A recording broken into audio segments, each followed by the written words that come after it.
So what's your favorite part about public speaking, and why do you think it's so important? You're going to laugh at this answer too. The attention. Great. That's why we started it, because for the attention. No, not at all.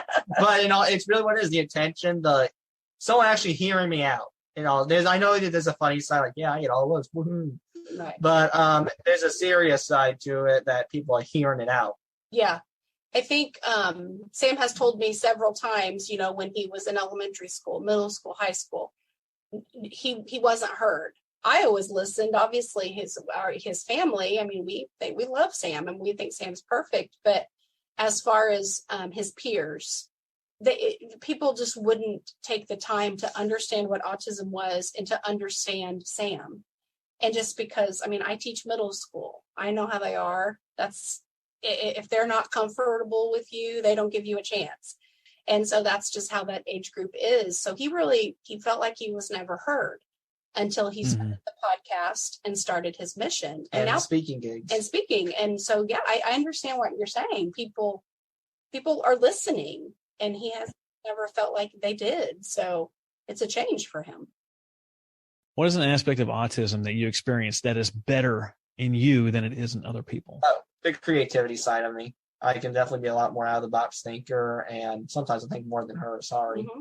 No, I agree. Thank you. But I would say that's what is creativity, and when an idea turns, it has to be done. Well, I think from what we have seen too, a lot of people that are on the spectrum too are very creative thinkers, and sometimes logical thinkers at the same time. So you have people in history that, based on their behavior, based on what people know now, you have these musical geniuses that probably had autism. You have most people that work in Silicon Valley, they probably have autism, because that is how their brain works. They want to create something, they want to see it from the beginning to the end. And that's kind of something else with even nonprofits and employment. A lot of times employers they don't want to hire people on the spectrum. But what we want employers to understand is they're missing out.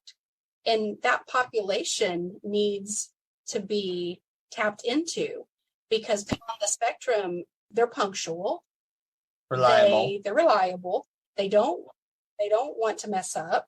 I think for a long time, and still probably today, Amazon, they were hiring people on the spectrum because they were noticing with like data entry and things like that, they were not messing up.